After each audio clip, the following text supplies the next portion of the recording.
Hey, everybody, welcome back to Too Many Men. My name is Alison Lucan, and as always, I'm joined by the now fully back to health, living her best life, and I'm enjoying the updo, the messy updo, very Bridget Bardot today, getting shouted out by teams left and right because of her elite fashion and style rankings, including a mention on Between Two Stalls by Jeff Skinner. Sara Sivian, how are you? I'm great. Yeah, I love that Jeff Skinner, the thing he's putting on right now. He has a future in acting. So thanks for the mention of Tajay Thompson on the style rankings, Jeff. If you are not watching Between Two Stalls, this is a social campaign that they're putting out, hosted, directed, and produced by Jeff Skinner and sponsored by Smartwater. And it's epic. It's amazing. You must watch. Although now we have to be careful because first they had Alex Tuck on and then he gets hurt. And now if something bad happens to Tajay, they're going to stop the series, I fear. So yeah, we'll at least see. they confirmed that he's French though. It was a big day. That's right. It was a big day. And you're hearing from the person without whom we would not be too many men, but without whom, more importantly, you, the hockey world, would not have access to the true insider, even though the hockey men refuse to acknowledge it. Breaking trades in totality, accuracy, and with humility. The Athletic Shayna Golden. Shayna, say hi. Hi. All right. That was something else. The men are something else. So let's talk. Please credit. Let's talk about this for a second. We did not say we were going to talk about this, but I was irate. So for those of you who weren't following along, the Timo Meier trade was breaking on Sunday, and I was actually working, so I was not able to follow the timeline real time. But Shayna was breaking huge pieces of news. She has been doing this not just this year. She has done this before. I bet you she will do it again. And then when other people, fourth period, decided to put out their final tweet about what was in the trade, Shayna was just ominously left off. And then furthermore, when people pointed out that she did break the trade, there was no recanting. There was no, oops, sorry, yes, credit to Shayna. Mm-hmm. I have, it is insane to me, the inability for people to pat someone on the back who isn't their little buddy crony. Exactly. In the burn book. Sara, you were watching this go down a little bit more real time than I was. Do you have any more to fill in, or what would you like to say about this? It's not the first time the fourth period's been wrong, and it will not be the last. Hey. But yes, and shout out seriously to all the people who did credit Shayna and did give her the flowers that she deserves. Folks, we talked about this before about if you like the work of people, you need to support it. And therefore, if you see people doing the work, it's not like someone gets paid less because someone else broke the news first. For fuck's sake, let's just be grown-ups and acknowledge when people do good work. I don't understand the problem. And when I congratulated Shayna for being first on the other thing a few weeks ago, and people were like, she wasn't, when she was. It's like the audacity and the telling on yourself is so strong. Twitter is broken in a lot of ways, people, but it still has timestamps. Yeah. So just a hot tip. It's literally too many provable. men can't. You're not going to scare me into not congratulating my friend. You're never going to scare me into being like, oh, you're right, this guy had it first, when you're lying. So 100%. All right. Well, look, I went right into the shit list without us even knowing it. I know you didn't even. But hey, listen. It was timely. And times are changing fast, so it's something I think that'll still be timely. There we go. All right, my friends. So let's get back to our regularly scheduled program. And again, don't come for us because the Too Many Men circle is tight. Oh, I would actually like to shout out. We do want to shout out also at the Sunday Kraken Leafs game. Shout out to the fans who were holding up a sign that says, how does this affect the Leafs during warmups? We're taking that as a sign that you're Too Many Men listeners, and we appreciate you. Thank you. Mad props. All right, here we go. Sara, we've honored our girl Shayna. It's now time for your favorite segment, and that is Bit O News. Bit O News, my friends. We're going to go through these somewhat quickly because, as you all probably know, there's a lot of trades going on, even though the trade deadline is not until Friday.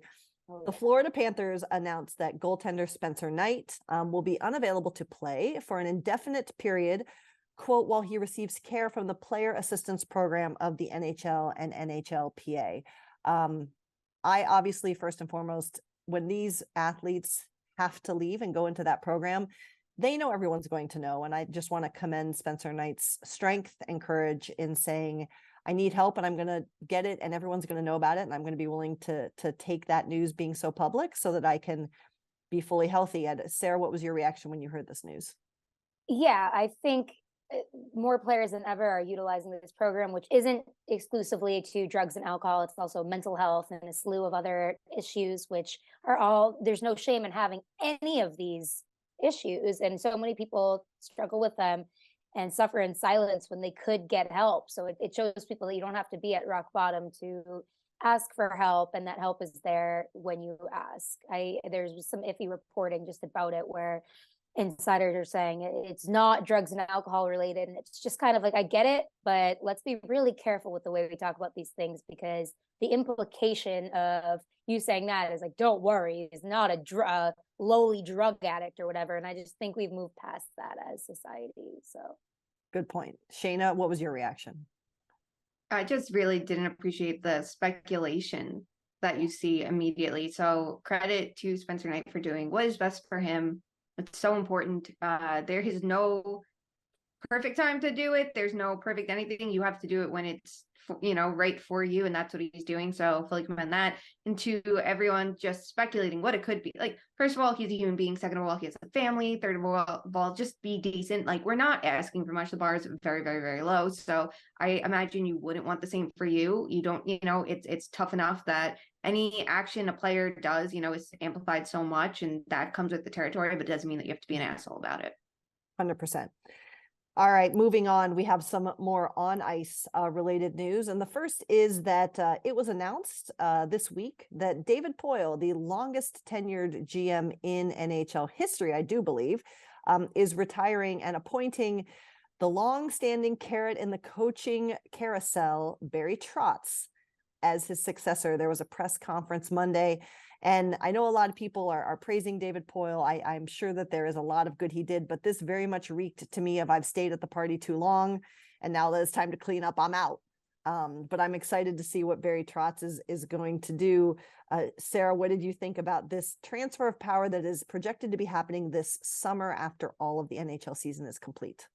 Yeah, it's funny because the impression that I get is if Poile was anybody else who wasn't as nice and generous as he is, that a lot of people would have been like calling for his ass, really. And I'm sure fans have, but the people that work for him love him. So congrats on leaving a good legacy as a person, which is more important than being a GM and making the good trades or whatever it is. But regardless, I'm very excited for Trotz to return to a team he was once the head coach of. I just love the guy. I think he's a great communicator.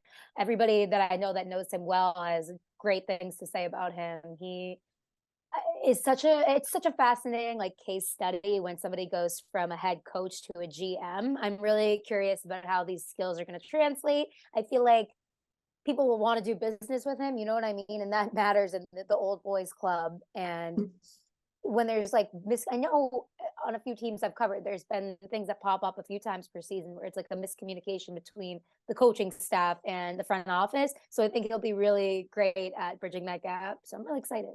Awesome.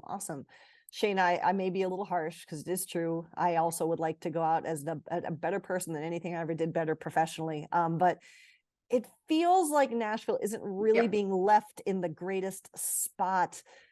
Is Poile maybe passing the buck a little bit? I mean, we want Barry Trotz to succeed, but he's getting an interesting bill of goods here. Yeah, like it's really funny. Like I do wonder if the last couple of years, when I think everybody could have looked at the Predators and been like, just step back, don't let UC Saros do something incredible to drag you into the playoffs when you're just going to get out in round one. Like, just no one's saying don't contend, don't compete, but maybe sell a piece, get a couple things back, flip it in the off season, get better. But maybe if he knew he was planning on retiring, he was like, no, I want to go kick at the can every single year, which I guess I understand to a point, but it's just going to weigh on the team. And it did to a point this year. Like, was it that all of a sudden he's like, well, I can't fix this mess. Like now I'm cashing out. Like, it's really funny. Like it's a situation where he is not leaving his successor in a good place to succeed. And granted, it's not like he got the team in a good position to succeed. He had an expansion team. The rules were not nearly as favorable as they were for like Vegas back then. So sure. But it does. Okay, I like that it's Barry Trotz, but it does feel a little old boys clubby too, because it's like, here's someone he knows, has a relationship with, was his longest standing coach. That being said, I do think that Trotz is someone that has earned this opportunity. We know he didn't go into coaching this year because he wants to go into management, and this is like the ideal fit, the perfect fit. So I don't have a problem with it. I'm so intrigued. I like the point you made a lot, Sarah, about the communication between, head coach and management. And I'm curious at how he roster builds, because we know his signature for coaching. We absolutely know that it's having the best defense and, certain approaches and how he is with young players. Like we've learned all of that from his tenure. Like, is it going to differ now that he is in team building? Does he have a different perspective because he stepped away for a year? Like, we see coaches gain that. So I'm intrigued by all of this. And, I hope that he does well, because it'd be nice to see more general managers maybe feel like they can step away and give the keys to someone else who's never been a GM before. All right. Well, we'll see. We wish Barry Trotz well. We'll see how that all goes come this summer. There was another bit of news we wanted to talk about. And Shayna, I'm actually going to have you explain this one because I did not get to see it live. But on Sunday, in the game between the Kings and the Rangers are doing some crazy roster tactics, we believe, in advance of acquiring Patrick Kane. But K'Andre Miller ended up spitting on Drew Doughty. As we record this on Monday, he is going to have a phone hearing for discipline. K'Andre has apologized publicly via his Twitter, and it also sounds like he spoke with Drew Doughty face-to-face after the game. Shayna, walk us through this and what your thoughts are here. Yeah, so the Rangers were in a really odd position because they needed Braden Schneider to be able to pass through waivers the next day because, be sent down to the AHL because, there's, you can't risk losing him, but he needs to be healthy to do that. And they didn't want to put someone else on waivers. So that meant dressing for the game, which he had to do because they're down a player because of Ryan Lindgren, but not stepping on the ice. Then they lose K'Andre Miller, who gets a game misconduct when he spits right at Drew Doughty. It's a match penalty right there. There's a hearing pending it. You're suspended pending the hearing. We saw this happen a couple years ago with Hathaway and Gudbranson. It's really interesting that we have such a readily available example. But yeah, so he left the game, and the Rangers had 4 defensemen, including Ben Harper as one of those 4, rotating throughout the rest of the game, while they were already down to 11 forwards because Ryan Carpenter also not playing for the same roster management purposes. So it was a chaotic one, but we'll see, by the time this comes out, we don't know if we'll have an answer on this hearing and what it might be, but last time around it ended up in a 3-game suspension. So we'll see if this is any different. And yeah, and the Rangers win this game 5-2. Sarah, what was your reaction? That's what's crazy to me too. No defense, just vibes. But my reaction, yeah, that was just an absolutely wild game. Obviously a fluke situation, but I wanted to say K'Andre a few hours ago released a statement ahead of his hearing saying, I want to take a moment to address what occurred in last night's game. I have all the respect in the world for Drew Doughty, and what happened was completely accidental. I would never intend to do something like that on purpose. It goes against everything I am as a person and a player. I feel awful about it, and I'm thankful Drew gave me the opportunity to apologize and explain myself in person after the game. I totally K'Andre's track history shows nothing of even fighting or anything heely. I really would believe that this was just a mistake, but who knows? I don't know. Weird game, weird vibe. So we'll see what kind of suspension he gets, which I'm sure, out of principle, he'll probably get one at least 2 games. I don't know. Did Drew Doughty do something because I saw the clip you posted, Shayna, but what? I don't know if he said anything. I don't know. Everyone was kind of involved right there, which is kind of pretty normal. When it was Branson versus Hathaway, it looked intentional. You could see the 2 of them were going at it a little bit more. Yeah. But yeah, I don't know. But the wrinkle is too, they can't replace Miller.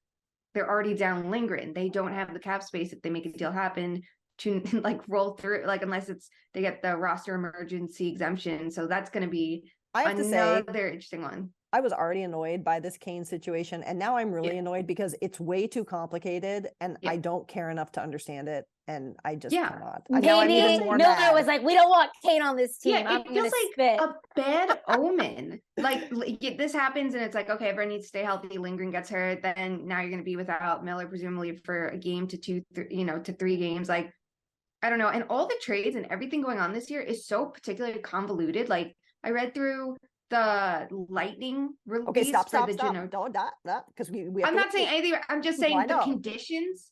I'm reading this and I'm like, it's taking me 10 times to read through these trades. I know, I to be can't. Like, it's too much. There should be a rule. Like there can only be like a word 3 count. tiers. Yes. Yes. 50 words altogether for all of your conditions. If they don't fit in that, go fucking do it again. Figure it out. Back to the drawing board. All right. Well, Shayna has thrown us into our hockey segment, and that is, even though the deadline is Friday, apparently we've decided that the deadline is maybe this past Sunday, maybe Tuesday. Who's to say? So again, we're recording this on Monday. So we're going to, when we have a whole long list of things, we've done this in the past, we're going to play our buy or sell game with the trades that have been made to date. And for those of you who don't remember the rules, including the 3 of us, I may be remaking them on the fly. I'm going to mention a trade. We need the rules fully explained. Here we go. You can take more than 50 words. Thank you. Well, we'll see. Okay. Here's how it works. I'm going to read a trade, just the trade, and then I'll say 3, 2, 1, and then both of you pick. You say buy or sell, and if you both agree on buy, we will discuss the trade. But if you disagree, or if you both say sell, we move on to the next trade. So we're not saying whether or not we think it was a good trade with this. It's if you purely whether we want to speak on it. Okay. That is correct. But you both have to agree. Does that make sense? Okay. Are you going to count us down each time? I literally just said that. I'm just double checking every time. We need it. Check the conditions. Yes, every time. All right, here we go. Are you ready for this very complicated game? And yes. I'm going to jump around because the list that was put together is front loaded and I don't like that. So here we go. All right. Zaitsev from Ottawa, a 2nd and a 4th to Chicago. 1, 3, 2, 1. Sell. No, sell. I don't want that one. Okay, good. Yeah, that's ridiculous. We don't like it. Okay, Shayna, are you clear on the rules? Yes, I'm good. I'm sorry. Oh my God, my brain cells are apparently bleeding this week. Okay, here we go. Let's stick with Chicago. I can't quit you, Jack Johnson. He leaves the Blackhawks and moves to the Colorado Avalanche. 3, 2, 1. Sell. Oh, interesting. All right. Okay. It's just like everyone's gonna blow smoke up his ass again. I don't need to. Okay. All right. Okay, let's try this one. Nino Niederreiter to Winnipeg for a 2nd. 3, 2, 1. Bye. Hey, Sara. Hello, Western Conference. Welcome to the chat. Like, oh my God, there's nothing going on there. And I get it because I think it's because there's so many East teams that are on the bubble, right? So they're all trying to make their teams a little bit better and like doing all these tweaks. Whereas the teams in the West, it's kind of you can tell the teams that are going to make the playoffs, basically, give or take 1 or 2, and the ones that aren't. And then the ones that are selling are really, really selling. Maybe they want to avoid the Western Conference mostly, like in conference trading. So I guess I can see that. But I guess the trade deadline also hasn't happened yet. So we'll see. But Nino's on the move. Good for him. I always loved him. I think he's such a great extra piece, especially to a team that might need a little bit more offense. Like when he's hot, he's hot. They just have to make sure that happens during the playoffs. He's very superstitious. Oh, interesting. All right. Yeah, he has like a million different sticks that like he'll use. He's a beauty. Love him. Hashtag insider news right there. Shayna, your take on this trade? Yeah, it's the one of the few Western Conference moves, and it is interesting. We're seeing more teams like go from East. I'm sorry, there are more selling teams from West going East. We haven't seen as many Eastern Conference teams sell yet, so maybe something's going to change. I love this move for Winnipeg, especially when you heard about the Perfetti injury. Even still, it felt like they needed one good middle six forward, and he's so good. I think he's going to complement them perfectly. I think he's super underrated. Every trade he's been a part of feels very lopsided. I do not understand why Nashville only got a second-round pick for him when he's not a rental. He's on a great contract. Every team should have been, for one, kicking the tires, for two, actually expressing interest in trying to pursue that, the different tiers. I'm a little surprised that's all he went for. There should have been more demand. It absolutely doesn't make sense. A ton of teams need help on the wing, but good for Winnipeg. They generally don't go very splashy, so it's not surprising, but let's see how he does. I think he's exactly what this team is missing right now. Outstanding. All right, here we go. Next one. We always love a good salary dump, my friends. Shea Weber's contract to Arizona. 3, 2, 1. Bye. Nope. Sorry. Nope. Nope. See, sorry. Shayna, our little cap guru, would have loved to talk about that. I know, but we'll talk about it. I wrote later. about it right after. Math. It's okay. It's okay. It's all right. Okay. All right. We're getting down to the meat. Here we go. Jeannot. No, I can't do it yet. It's too much. I can't do it yet. Okay. Here we go. Dadonov at 50% to Dallas. 3, 2, 1. Bye. Okay, bye. Going forward, you must both say it at the same time, but we'll allow it this time. Shayna, Okay. go. Okay. Stars needed a winger for sure for their middle six. I think he's going to be much better on a good team. I think he's better than the results show this year. 50% salary retention, it's totally fine. And they have increasing costs next year with the Hintz extension kicking in. So Dallas's end, I understand it, and Gurianov didn't click. I love it for Montreal though, because I feel like every rebuilding team is going to be like, hey, let's get the 18 and 19-year-old prospect or the draft pick. You also need, and Jeff Gorton is someone that did say, I know he's not the general manager and he's the president, but he said the same thing in New York when he was rebuilding the Rangers. You can't just have a team full of 18 and 19-year-olds. You want to have that young NHL talent that's in their early to mid 20s. And Gurianov's that. You weren't going to get a ton from Dadonov. He didn't make sense to keep around. He's a pending unrestricted free agent on a team that's not competing. So you can take the risk and take the gamble and try to have a little reclamation project. I think it's great because I think the bubble was the best example that year of what he can be. I'm really curious if he can find that again in Montreal. And, he's a restricted free agent at the end of the year. So I don't expect his next deal to be very expensive, that they can, explore this further than just a couple months. All right, Sarah, you agreed. Give us your take. I just wanted to hear her take on it, honestly. I think it's good. No notes. Not good fair. job, Dallas.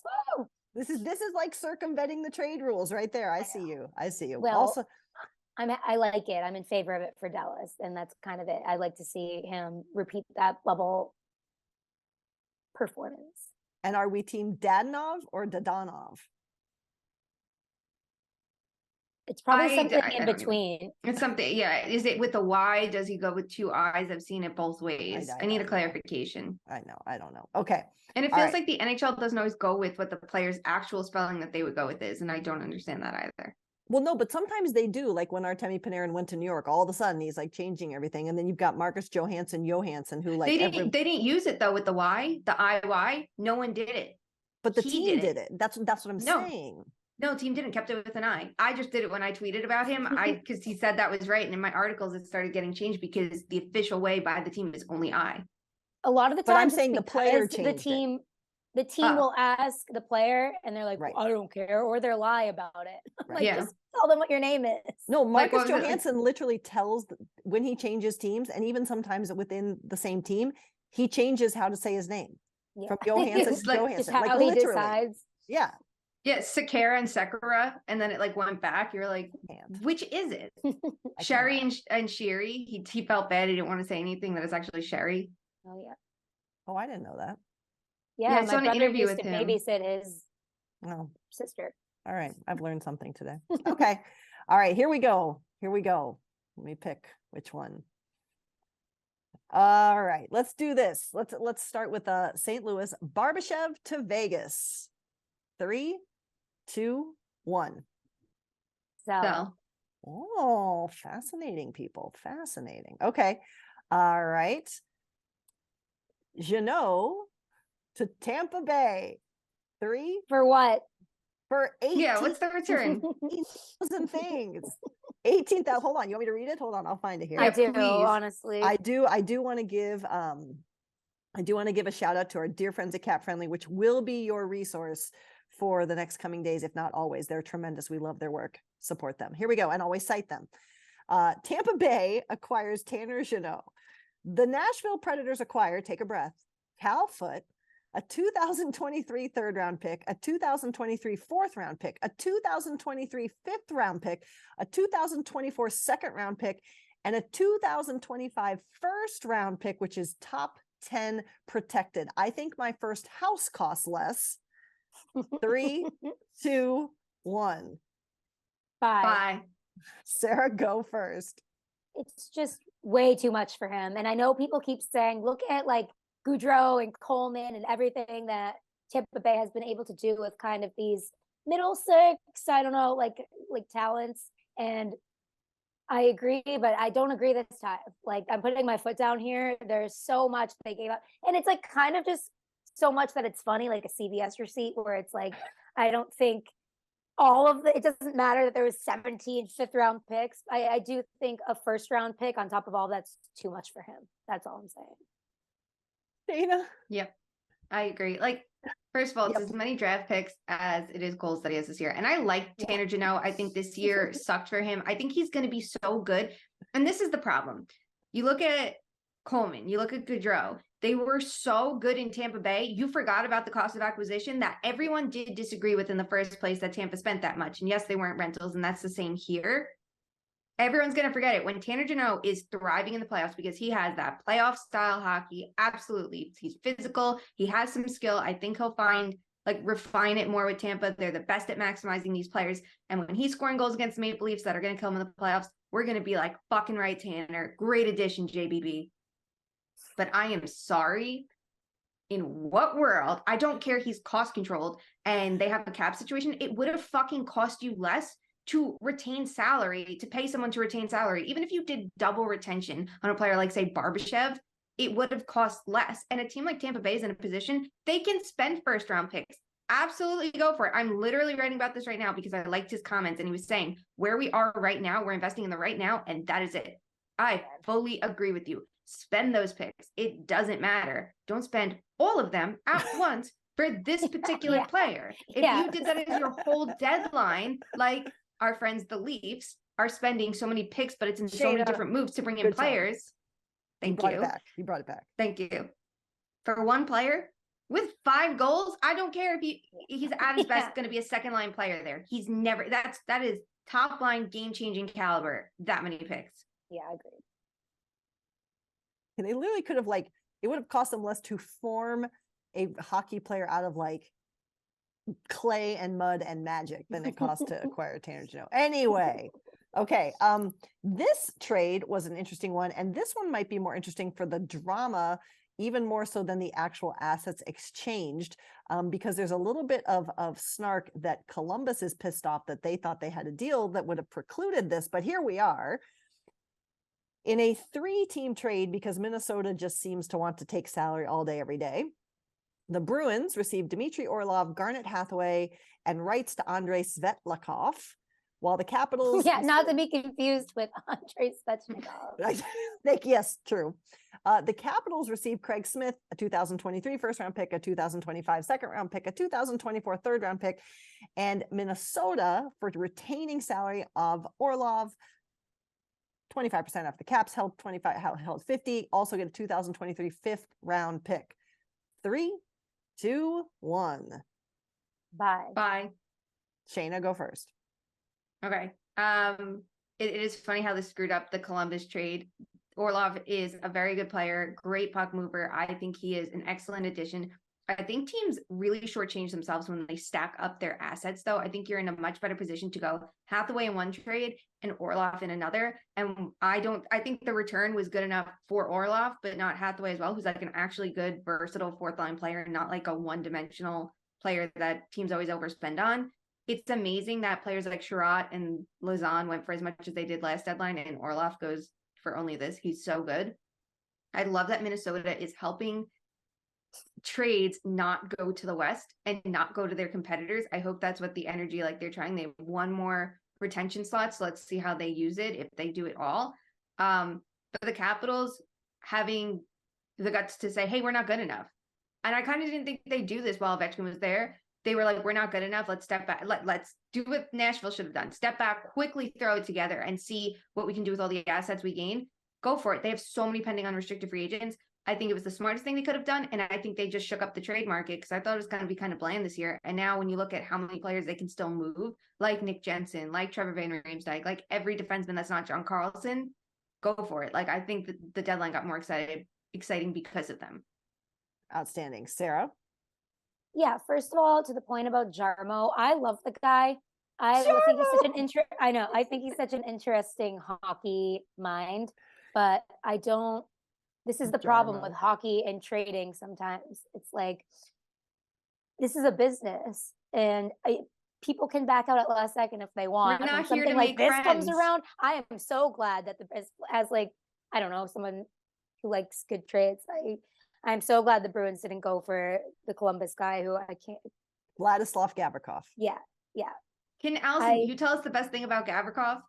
He was at his best when he played with David Savard before David Savard. No, there was another detail. Oh, the answer the phone?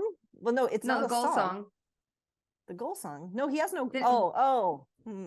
If he had to pick a goal song, it was going to be "What Is Love." What is love? But he was going to sing his name, Vladislav. I guess I'll never forget it now. There you go. Sorry for ever. It's one detail that sticks out to me about him. Thank you. It was just one. Like I like him, but for $2.8 million, he's just like a tall guy that's gonna hit.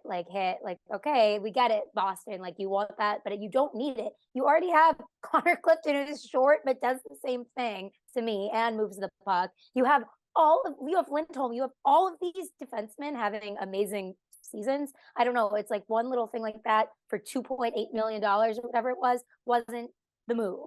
So I like that at last second they got a Boston guy who can be really effective on the fourth line, who kind of replaces Craig Smith a little bit. He's better. And they unloaded Craig Smith, and then he got Minnesota fucking around once again. And I really like it for the Bruins. I think instead of going all in on one person, it was great. Like this is what I look at as a team, like that's going to make a long cup run. When certain players get injured, you're thinking about that, right? You're thinking about the insurance for like Forbert can be Hathaway, and then Orlov can go in anywhere if any defenseman's injured. Not that they obviously have him in the lineup right now, but like you're making these chess moves right now that I really like. Outstanding. All right. Toronto, who has not yet been done, even though they made a big trade earlier in last week. Toronto acquires Jake McCabe and Sam Lafferty, a conditional 5th round pick in 2024. Again, 50 words, people. And a conditional 5th round pick in 2025 from Chicago in exchange for a conditional 2025 first round. Oh, look, Chicago got some picks, Joey Anderson and Pavel Gogolev. 3, 2, 1.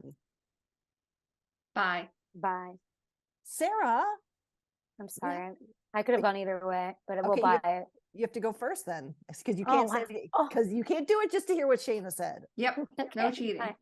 I mean, I'm just thinking about Kyle Dubas's legacy, and I think I really like the moves that he's making this year. Obviously, it's so important for them to get past the first round, but then what? It's good to have again. I like all these moves.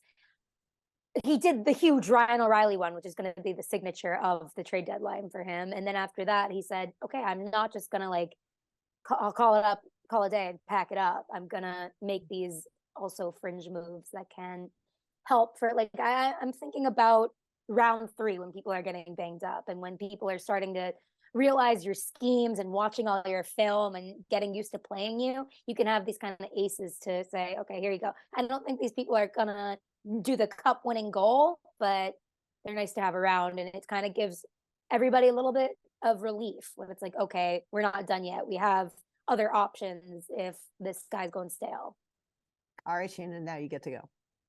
Okay. I do think Sam Lafferty was getting a little bit overhyped because he's been scoring lately. And I think he's fine as a depth player, but like I like Taylor Radish from Chicago more. And I want to see, like, I figured Toronto would be the kind of team to like spot that type of player instead.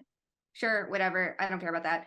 Jake McCabe is actually a good defensive defenseman, which is hard to come around. Like he can absorb the tough minutes and it's not going to kill you. He's not going to just stand there and like withstand it. Like I think he's actually a good defenseman. He's going to be much better in Toronto. They have a totally different scheme, totally different talent there. So I like this.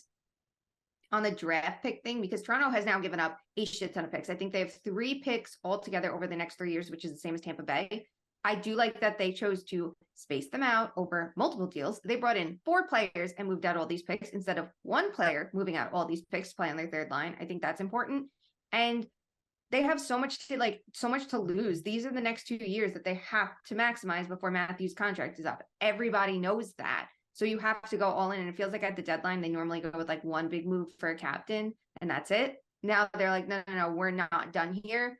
I still think that there's a little bit more to come. I wonder if someone else gets moved. And the player that kept coming to my mind when I saw Achari get added to the Ryan O'Reilly deal was Kerfoot. Could you get rid of him to cut a little bit of cap, maybe bring someone else back? Because it feels like they still could use one more scorer in their, like, on their third line, maybe. So I'm curious if there's more to come. But even if not, like, it feels like they're trying to, like, hit all the areas and try to be really good in front of the net because who knows what's going to happen with Matt Murray long term. Samsonov has been great, but, you know. So to Shayna's point, over the next 3 years, again, stick tap to cap friendly, the Leafs have 1 first-round draft pick, no second-round draft picks, 2 third-round draft picks, 1 fourth-round draft pick, 5 fifth-round draft picks, 3 sixth-round draft picks, and 3 seventh-round draft picks over the entirety of the next 3 years. And they only have 3 picks in this coming year's draft. So no, it was 3 picks in the first 3 rounds over the next 3 drafts. That's what it's both. Is. Yeah, it's both. 3 okay. in the next year and 3 over the next 3 rounds in the next 3 years, but okay. no second round picks, only 1 and 2 3s. Clearly makes sense. Okay, here we go. Last one, as broken by the Too Many Men insider, Shayna Goldman, Timo Meier to the New Jersey Devils, again in a trade. I still can't really, it's too much. It's too much. Here we go. 3, 2, 1. Bye. Shayna, as breaker of the news, you get to go first. Okay. The Devils are a team we have heard a million times go, we're going to do something big. We're going to go spicy. We're getting Johnny Gaudreau. They get Andre Palat. We're going to get a big goalie. They get Vanacek. And it's not a knock to either. Vanacek's been great. So I think they did the right move there. But like, and I liked it at the time. But like I feels like they've been like waiting for their big fish, and here it is. You get Timo Meier. He is the best player available. You have the Swiss connection. Everybody was waiting for this one to happen, and usually that doesn't happen, and it happens. So good for them. I'm really interested to see how their top 6 looks. I'm interested to see the cap situation this summer too. Yes, I'm a fucking nerd. I want to see if another team would be ballsy enough to offer sheet him. Like the Blues were offering multiple first-round picks, and I think they have 3 right now. Like, do they use it to go for a big contract? Because the Devils, it seems like they have that internal cap. Don't sign forwards for more than Jack Hughes. You're going to get away with that with Bratt. It's not happening with Timo Meier. He can get 10 million elsewhere, and he's worth at least 9 million a year, in my opinion. So curious how that works out, because any team could flip him. I think the return for San Jose was honestly underwhelming. I like Zetterlund a lot. They did move good prospects. They did not move any of the Devils' best prospects. How in the world does that happen when you have a player this good that is not a rental that you could still trade this summer for returns back, that's as good of a player as he is and is exactly what the Devils need with his shot volume, with his finishing ability, with the fact that he's physical and he's a good power forward. He is literally a perfectly complete forward for your top 6. That is all it cost when Carolina was in, St. Louis was in, Vegas was in. No one could contend with that price. That absolutely blows my mind. Sara, your take.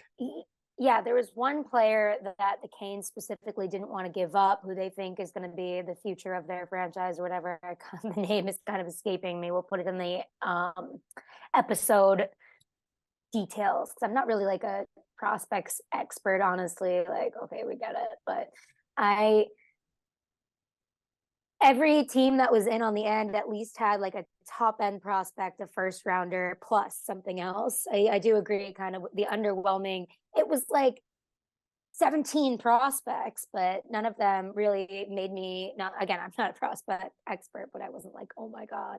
But I do think, I mean, there were a lot of picks, including, what is it, 2 first round? What's the condition? It's a first rounder, and then it's a conditional second that can, the Sharks named it a conditional first, the Devils named it a conditional second. I think it's a first round pick if Meier plays 50% of the games in this postseason and the Devils reach the Eastern Conference Final in this or next season. Both need to happen. Whoa, okay. That's kind of spicy. I like the like random details. Okay, so we'll keep an eye out on that. So it's if New Jersey makes the Eastern Conference Final and Meier plays in 50% of the games, or New Jersey makes the 2024 Eastern Conference Final, the pick becomes New Jersey's 2024 first. Okay, I think if that 2024 first is top 10, New Jersey has the option to instead transfer their 2025. See, again, their 2025 first. Should New Jersey transfer their 2023 first to their 2024 first, as it is top 2 protected, and they make the conference final in 2024, San Jose will receive the 2025 first. Okay, that's many a lot. fucking conditions on a trade that was complicated enough by a much like salary being injured. retention. You can only have 3. Yes. Yeah. All right. Well, I do. If it ends up being another first rounder, I kind of do like it for San Jose, but I think they could have done better with a prospect for sure. Perfect. All right. And poor Scott Harrington. He gets shipped across the country and then gets shipped down. We do not care. I care. Allison, Shayna, which of the trades would you say is your favorite of the ones we just went through? Because you didn't do any analysis on any of them. Well, I deleted them all. Hold on, let me go back to our list to look. We know it's a Tanner Jeannot trade, but what's that? We know it's a Tanner Jeannot trade, but of the ones we went through today, I mean, I do like the Timo Meier trade just because I like the narrative of it. I like the narrative of all the teams in that part of the country, like arms race, like gunning up. Like I like that we've talked about this before. I think that team is one that's showing how to have patience and build, and they're a little bit ahead of schedule right now. And so I just like the vibe of it. I think it's good. And I like that Jack Hughes has almost 80 points. Well, and he's amazing this year. And we love him.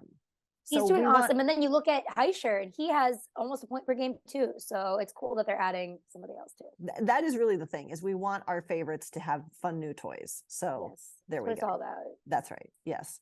Okay. So that's the trades, the major trades. A small trade just came down between Buffalo and Vancouver, but we've done enough today. We usually have an episode come out to our favorite listeners on Thursday, but there is a very good chance, my friends, that we are going to delay our second episode of this week and have that come out at you Saturday after the trade deadline concludes. So keep track on social. We will keep you posted as to when that's coming. But right now, our goal is to have that for you on Saturday, where we can talk about all the winners and losers of the trade deadline and bring you up to speed on any more big trades, or talk about which deadline broadcast had the most pathetic attempt to fill time when nothing was left to be moved. That is what we have for you on the trade deadline hockey news. Everything's going to look a lot different in just 5 days' time. If there's anything left. That's what I know. Right. True. Something will happen, like, something. Let's end this episode, as we do every episode, with our favorite game, and that is Fuck, Marry, Kill. As we all know, teams go into the trade deadline to either acquiesce when they know they're not going to be in the playoffs, or to make a push to get themselves either over the hump and into the playoffs, or to really make their big run to contend for a championship. So we thought we would look at 3 teams that are on the bubble in the East and FMK them in terms of playoff vibes. So who has the strongest playoff vibes of these 3 teams? Shayna, you're going to go first. Are you ready? Yep. Detroit. Yep. Detroit, Pittsburgh, Buffalo. FMK, go.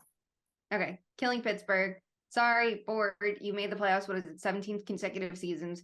I think you need to do a lot if you're the Penguins. And I do want to see how they kind of try to like stack up to the rest of the East. But like, it's a new era. Let's go. Capitals are out. Let's go with the Penguins out. Let's see who can spice it up in the East. I think that's the more exciting storyline. Sorry, Sid. It's not your fault. Maybe better luck next year. Maybe your manager can actually do something for you. I will fuck the Sabres. They're the most fun team. We love them. They're America's team this year. All good things. Postseason Tajay would be like a show.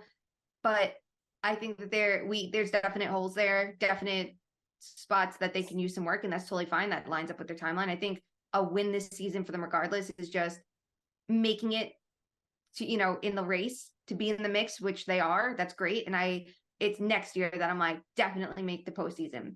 The only reason I'm fucking them is because I do want to marry Detroit. Detroit has been one of the best teams over the last month. It's so impressive. And I kind of like their strategy too of them not getting rid of players. Like if you're the Islanders or the Penguins, like you can't afford to just say, oh yeah, we're going to try to take a swing at it at this point. You need to be proactive because you want to extend your window. The Red Wings are in a position where they have so many assets and a shit ton of cap space that they can be like, you know what? We're going to keep our own rentals at this point. Suter, who's been great, I think was the Blake Coleman of the trade deadline that all these teams just missed out on. Like, he's been great. Absolutely keep him to see what happens with this run. And if you extend him, and Bertuzzi is another rental they're keeping. So why not see what you can go for? It's not do or die if they don't, get their picks back. And it's also huge. Like when you compare to where they were last year, at this point in the year, just letting back odd man rushes every game, killing their goaltenders, not scoring. It's so different. So I think it's exciting. And it's like Buffalo a stepping stone. So I kind of want to see them do it the way that they've, heated up. Shayna, Sara, go.